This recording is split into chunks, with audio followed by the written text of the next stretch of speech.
మన ప్రభువును ప్రేక్షకుడు యేసుక్రీస్తు నామములో మీ అందరికీ శుభాభివందనాలు తెలియజేస్తున్నాను. అందరూ బాగున్నారు కదా?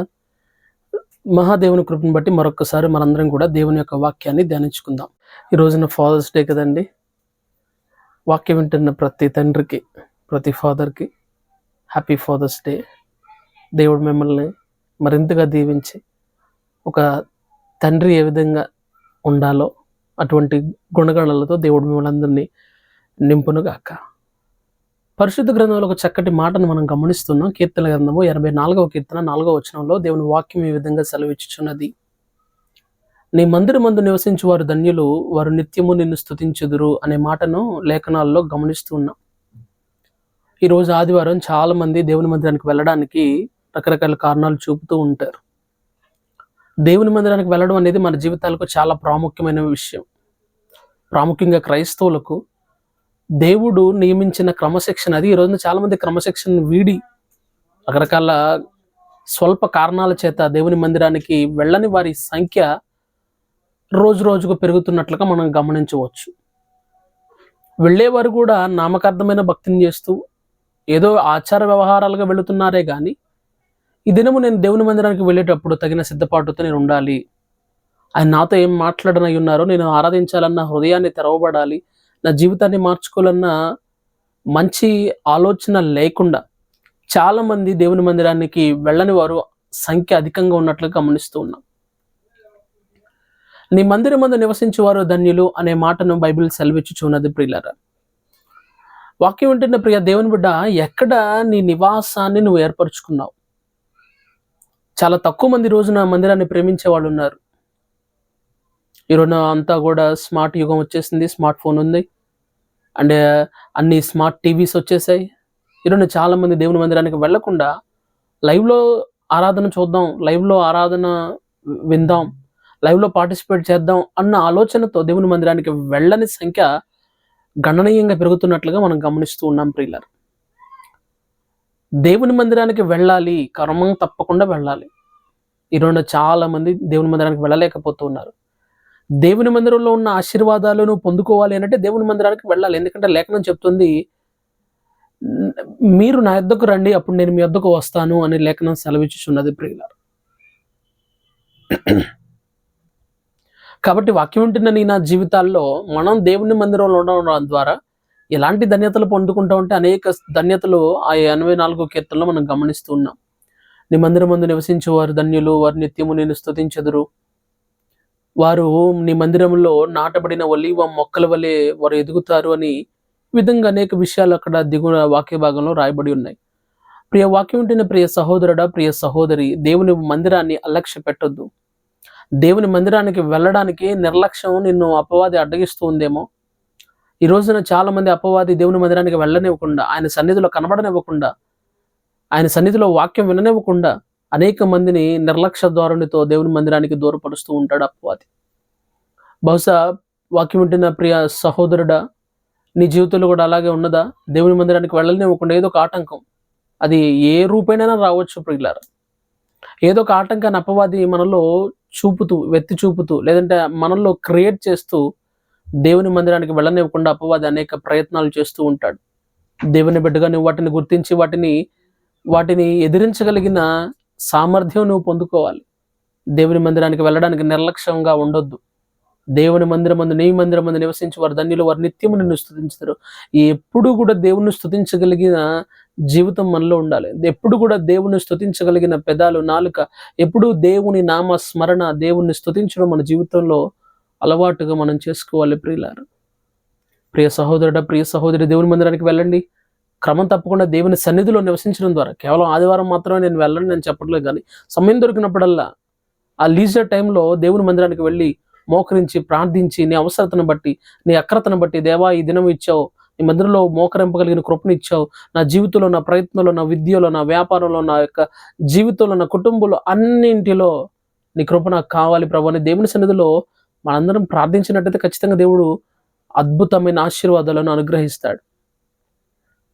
అమెరికా సంయుక్త రాష్ట్రాల్లో, యావత్ అమెరికాలోనే కాదండి, 48 దేశాల్లో ఒక రెస్టారెంట్ ఉంది. దాని పేరు చిక్ ఫిల్ ఏ. ఈ చిక్ ఫిల్ అనే ఒక రెస్టారెంట్ని ఎస్ ట్రుయట్ క్యాథీ అనబడిన ఒక ఒక పెద్ద ఆయన స్థాపించి ఉన్నాడు. ఎస్ ట్రుయట్ క్యాథీ అనే ఒక గొప్ప వ్యక్తి ఈ యొక్క చిక్ ఫిల్ అనే రెస్టారెంట్ని స్థాపించి ఉన్నాడు. అయితే ఆ వ్యక్తి ఇప్పుడు లేడనుకోండి. 2014లో ఆయన ప్రభు పిలుపుని అందుకున్నారు.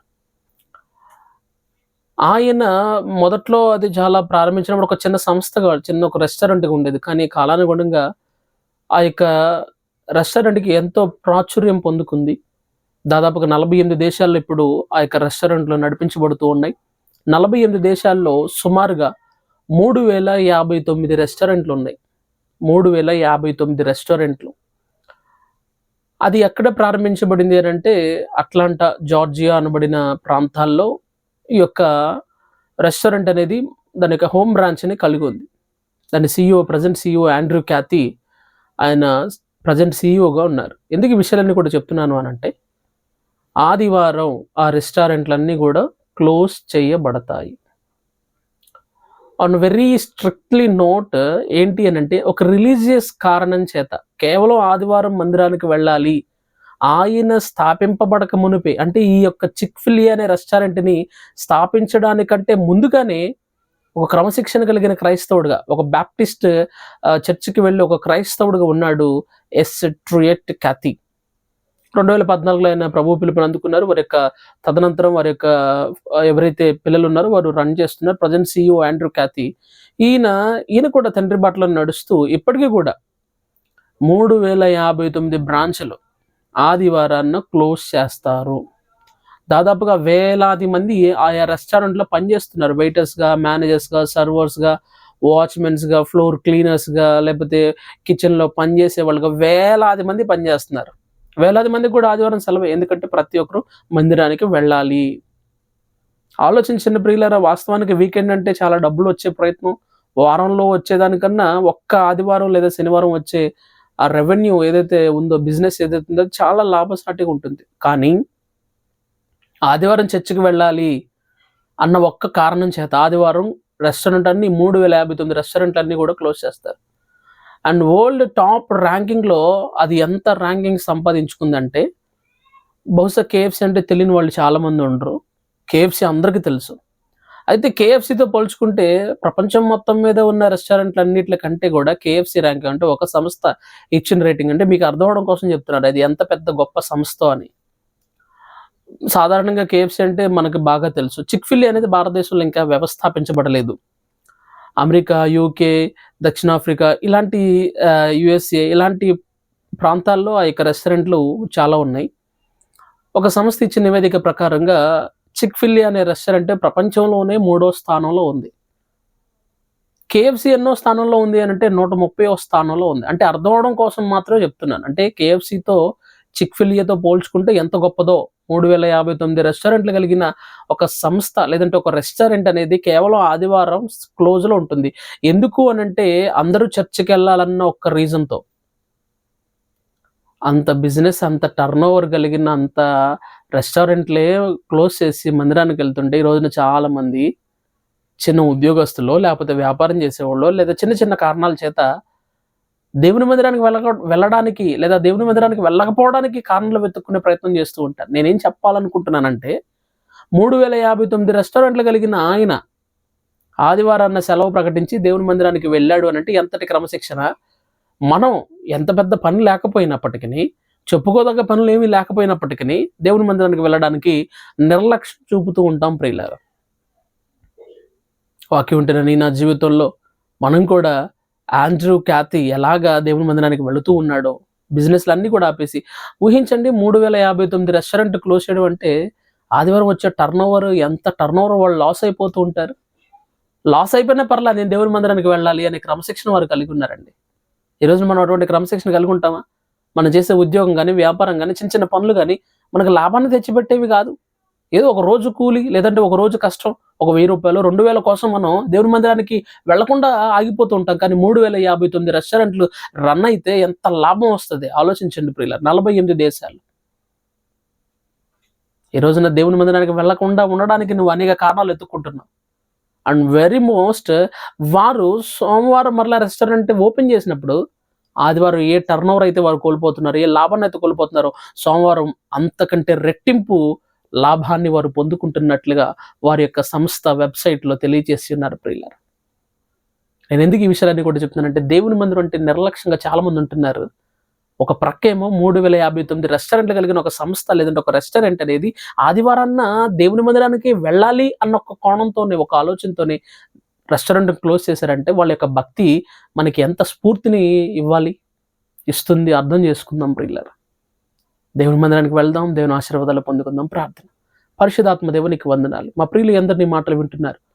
నీ సన్నిధిలో ఉన్నవారు ధన్యులు, వారి నిత్యము నిన్ను స్తుతిస్తారని, నీ సన్నిధిలో ఉన్న ఆశీర్వాదాలను కోల్పోకుండా ఇక నుండైనా వారి జీవితాల్లో వాటిని పొందుకున్నట్లుగా నీ కృపను దయచేయమని యేసుక్రీస్తు నామమున అడిగి వేడుకుంటున్నాను తండ్రి.